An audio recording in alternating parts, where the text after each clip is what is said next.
حضرت علی کو علیہ السلام کہہ سکتے ہیں؟ علیہ السلام تو پیغمبروں کے نام کے ساتھ لگتا ہے۔ دیکھیں علیہ السلام کا جو لفظی ترجمہ ہے نا، اس کا ترجمہ یہ ہے کہ ان پر سلامتی ہو۔ تو سلامتی تو سارے مسلمانوں پر، ہم جو کہتے ہیں السلام علینا وعلی عباد اللہ الصالحین، کہ ہم پر سلامتی ہو اور اللہ کے تمام نیک بندوں پر سلامتی ہو۔ تو یہ سلامتی کی دعا تو ہم نماز میں ہر مسلمان کے لیے کر رہے ہوتے ہیں، اللہ کے ہر نیک بندے کے لیے کر رہے ہوتے ہیں۔ تو یہی دعا ہم انبیاء کے لیے بھی کرتے ہیں، یہی دعا ہم کسی صحابی کے لیے بھی کر سکتے ہیں، سب کے لیے کر سکتے ہیں۔ تو لفظی اعتبار سے تو اس میں کوئی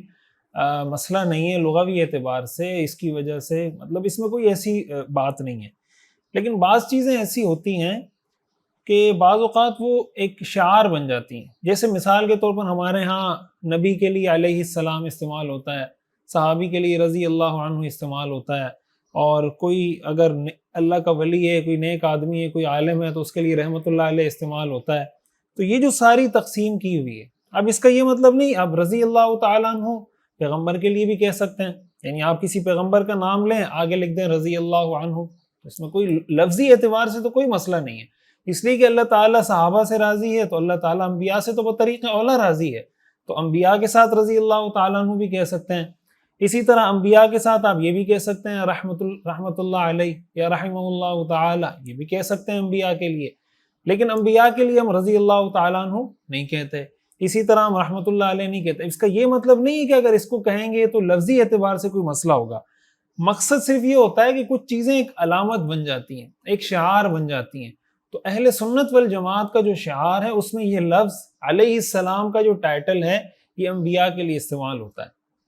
رضی اللہ تعالیٰ عنہ کا جو شعار ہے، یہ صحابی کے لیے استعمال ہوتا ہے، اور رحمت اللہ علیہ یا رحمہ اللہ تعالیٰ، یہ جو لفظ ہے، یہ صحابہ کے علاوہ جو اللہ کے نیک بندے ہیں، علماء ہیں، اولیاء ہیں، تابعین ہیں، ان کے لیے استعمال ہوتا ہے۔ تو اس چیز کو سامنے رکھنا چاہیے کہ جو ایک شعار بن جائے، تو اس حیثیت سے اگر اس کو دیکھیں گے تو پھر یہ کہا جاتا ہے کہ انبیاء کے لیے یہ استعمال کریں، صحابی کے لیے یہ استعمال کریں، اور اولیاء کے لیے یہ استعمال کریں۔ لیکن اس کا یہ مطلب ہرگز نہیں ہے کہ اگر کوئی آدمی کسی صحابی کے لیے علیہ السلام کہہ دے تو وہ کوئی گناہ گار ہو جائے گا، یا کوئی گناہ کی بات ہے۔ گناہ کی بات نہیں ہے، لیکن جیسے میں نے بتایا کہ جب چیز ایک علامت کے طور پہ قائم کسی چیز کی حیثیت بن جاتی ہے، تو پھر بعض اوقات اس کو اس کے خلاف جانے کی وجہ سے غلط فہمی کا اندیشہ ہو رہا ہوتا ہے۔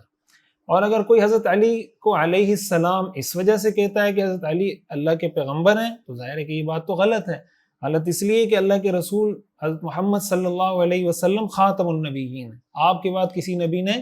نہیں آنا، کسی نبی نے پیدا نہیں ہونا۔ تو ظاہر ہے کہ حضرت علی رضی اللہ تعالیٰ عنہ تو حضور کے صحابی ہیں، تو پیغمبر تو نہیں ہیں۔ تو اگر اس نیت سے کوئی کہہ رہا ہے، پھر تو ظاہر ہے وہ ختم نبوت کا انکار کر رہا ہے۔ لیکن اگر اس نیت سے نہیں کہہ رہا، لفظی ترجمے کو سامنے رکھ رہا ہے، تو پھر یہ ساری تفصیلیں جو میں نے آپ کو بتائی کہ جب ایک چیز شعار بن جاتی ہے تو پھر اسی کو فالو کرنا چاہیے۔ مفتی صاحب، میرا سوال یہ ہے کہ میں ایک ٹرک ڈرائیور ہوں، کیونکہ میں بھارت سے تعلق رکھتا ہوں، سڑک کنارے یا کسی اور جگہ کھڑے ہو کر نماز پڑھنا مشکل ہے، کیونکہ جو متعصب ہندو ہوتے ہیں وہ نماز پڑھنے پر اعتراض کرتے ہیں، کیا اس صورت میں بیٹھ کر نماز پڑھ سکتا ہوں؟ دیکھیں، اس میں ایک تو آپ یہ کوشش کریں کہ جب آپ ٹرک چلا رہے ہیں، گاڑی چلا رہے ہیں، تو کوشش کریں کہ آپ کسی ایسے اسٹاپ پر رکیں کہ نماز کا وقت بھی ہو، اور آپ کسی مسجد میں، کسی مصلی میں نماز پڑھ لیں، یعنی کسی ایسی لوکیشن پر، مثلا ظہر کا وقت داخل ہوتا ہے تو عصر تک تو بہت ٹائم ہوتا ہے نا، مطلب 2.5-3 گھنٹے ہوتے ہیں، کبھی 4 گھنٹے ہوتے ہیں ظہر کا وقت داخل ہونے کے بعد۔ تو آپ یہ دیکھیں کہ یار یہ 4 گھنٹوں میں آپ جب ٹرک مسلسل چلا رہے ہیں، تو 4 گھنٹوں میں کہیں بھی کوئی ایسی لوکیشن آپ کو ملے جہاں پر آپ رک سکیں، وہاں مسجد ہو، تو وہاں آپ رک کے نماز پڑھ لیا کریں۔ لیکن اگر مثلا 4 گھنٹے آپ چلتے چلے جا رہے ہیں اور ان 4 گھنٹوں میں بھی کہیں کوئی مسجد نہیں آ رہی، پھر اس میں یہ دیکھنا چاہیے کہ آپ یہ جو کہہ رہے ہیں کہ ہندو لوگ اعتراض کرتے ہیں، تو اگر ایسا ہے کہ آپ وہ اعتراض ایسا ہے کہ اس سے خدا نخواستہ آپ کی جان کو خطرہ ہے کہ وہ آپ کو نقصان پہنچا دیں گے، یا کوئی ایسی صورتحال ہے، پھر تو ٹھیک ہے، آپ گاڑی میں بیٹھ کے نماز پڑھ لیں، اور بعد میں پھر یہ کریں کہ بعد میں اس کی الگ قضا بھی کر لیں۔ لیکن اگر ایسا نہیں ہے، صرف اس وجہ سے کہ یار لوگ برا سمجھتے ہیں، یا وہ کہیں گے یار یہ دیکھو مسلمان ہیں نماز پڑھ رہے ہیں، اس میں آپ یہ کوشش کریں کہ کوئی راستہ بند نہ کریں، کسی ایسی جگہ پہ ٹرک پارک نہ کریں جس کی وجہ سے لوگوں کا آنا جانا ان کو پریشانی ہو رہی ہو، کوئی ایسی چیز جس میں آپ قانون کو وائلیٹ کر رہے ہو، ایسا کچھ نہ کریں۔ اور صرف اگر یہ ہے کہ کوئی تانے وانے دیتا ہے تو اس کی تو پرواہ نہیں کرنی چاہیے، لیکن اگر ایسا ہے کہ آپ کو کوئی نقصان پہنچ سکتا ہے